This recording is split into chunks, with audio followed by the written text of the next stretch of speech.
bona tarda. Estem avui aquí per completar, estem amb l'Anna Ribas, tècnica de la Fundació Sergi d'Inclusió, per completar el que seria la xerrada de masclismes i feminismes.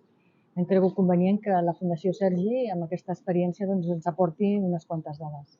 Hola, Anna. Hola, bona tarda. Gràcies per acceptar la nostra entrevista. Bé, ens interessaria saber que en l'àmbit de la teva feina com ha anat evolucionant el tema de la violència masclista. Podem dir que anem a més o anem a menys?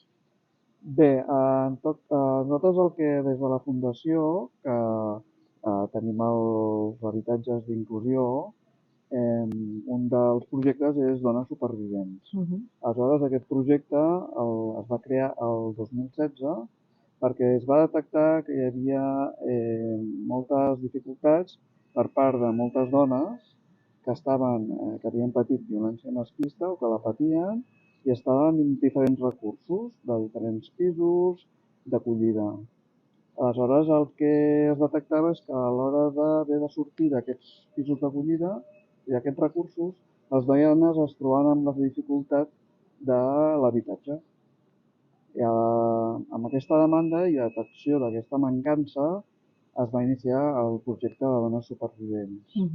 Aleshores, des de l'inici, els habitatges que hi havia es va iniciar amb uns 6-7 pisos, 6-7 pisos, 6 habitatges, i amb els anys, a dia d'avui, en tenim 17. 8 d'ells estan ubicats entre Girona i Salt i 9 d'ells a Figueres.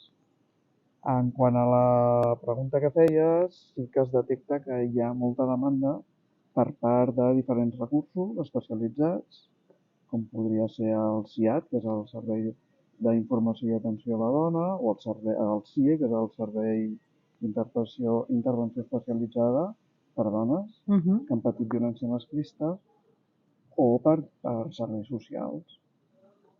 Hi ha molta demanda, però el problema que ens trobem avui en dia és que la realitat és que hi ha molt poc habitatge. Aleshores, això dificulta que tota aquella realitat d'aquelles dones no es pugui cobrir tal com ens agradaria.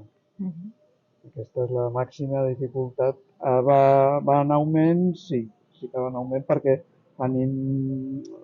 la relació que tenim amb aquests serveis sí que ens expressen i ens notifiquen que hi ha molta demanda que no es pot cobrir, malauradament, en el camp de l'habitatge.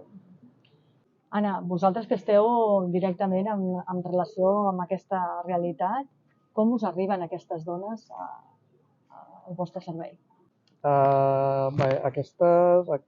Aquestes dones, el que us comentava és que tenen moltes dificultats per trobar un habitatge en el mercat ordinari, perquè els lloguers són amb uns preus molt elevats, són dones que majoritàriament amb fills a càrrec o que es troben soles, amb la qual cosa tenen una dificultat molt gran en quant a l'economia. El tema econòmic, l'accés és quasi impossible per elles. I després hi ha diferents vessants que els dificulten molt poder-se refer la seva vida. I una altra d'elles és que a vegades per qüestions de seguretat es veuen obligades a desplaçar-se del seu lloc on residien i aleshores això també dificulta que han de començar de zero en un altre territori, amb la qual cosa també és un greuge a la seva situació que patien fins ara. Des de la Fundació Sergi el que intentem és que aquestes dones tinguin un recurs on puguin refer la seva vida amb les màximes garanties, amb un acompanyament molt respectuós. Sempre són elles que decideixen, però que sí que se'ls intenta que tinguin un acompanyament i un entorn favorable perquè puguin tornar a refer tots aquells danys i totes aquelles violències que han patit, doncs, començar de zero. I aleshores, si a més a més hi ha hagut un canvi de territori, ajudar-les a que hi hagi una integració en el nou territori, aportant i facilitant nous recursos per tal que la seva integració en el seu entorn i a la comunitat els ajudi també a tirar endavant, que és molt complexa. Sí, sí. Com creus què ens diries, no? És a dir, com creus que els barris podríem ajudar a que, bueno, a minimitzar això o a intentar ajudar les dones a aquesta... Bueno, un aspecte prou important són les xarxes de suport mutu, no?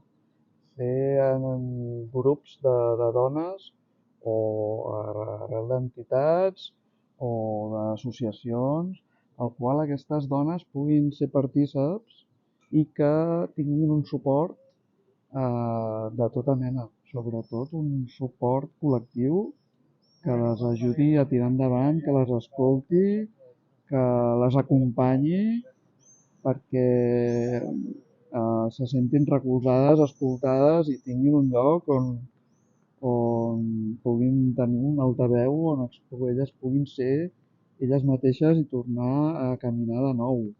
I l'entorn comunitari és un factor molt important per tirar endavant perquè es troben en processos que en molts casos s'han trobat aïllades socialment per part de l'agressor i aquest fet de tornar a l'entorn social és molt important perquè es puguin integrar-se de nou i tornar a refer la seva vida en plena